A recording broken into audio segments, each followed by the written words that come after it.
Syederalun Presiden Joko Widodo menyapa langsung tim Inasar dan Duta Besar Indonesia untuk Turki yang sedang menjalankan misi kemanusiaan membantu korban gempa Turki.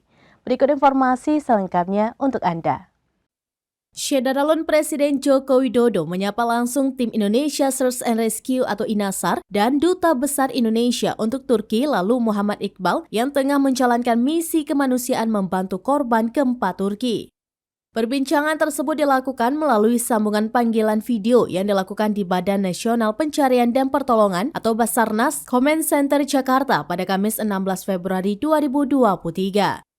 Pada saat sesi tersebut, Presiden Jokowi juga didampingi Menteri Koordinator Bidang Pembangunan Manusia dan Kebudayaan Muhadjir Effendi, Sekretaris Kabinet Pramono Anung, dan Kepala Badan Nasional Pencarian dan Pertolongan atau Basarnas Marsdia TNI Henry Alfiandi. Kelihatannya dingin banget ya. Jam berapa di Turki? Dingin banget Bapak Presiden. Ini 3 derajat di sini tapi rasanya kayak di kulkas Bapak Presiden. Ini jam 5 pagi. Presiden Jokowi kemudian menanyakan kondisi terakhir di Turki. Menurut Yopi, saat ini korban meninggal dunia akibat gempa Turki telah melampaui 30.000 korban lebih. Tim Inasar pun terus terjun ke lapangan untuk membantu proses evakuasi korban yang masih tertimpa reruntuhan bangunan.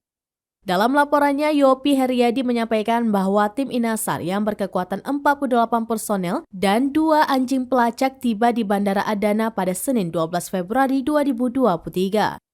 Setelah tiba, tim Inasar langsung mendirikan basis operasi dan langsung melaksanakan operasi pencarian dan pertolongan. Kepada tim Inasar, Presiden Jokowi pun menyampaikan bahwa ia telah berkomunikasi dengan Presiden Turki Recep Tayyip Erdogan via telepon. Menurut Presiden Jokowi, Presiden Erdogan mengapresiasi kerja cepat tim Inasar. Demikian informasi terkini, Syederalun saksikan terus beragam informasi menarik lainnya di kanal YouTube dan juga Facebook seraminus.com.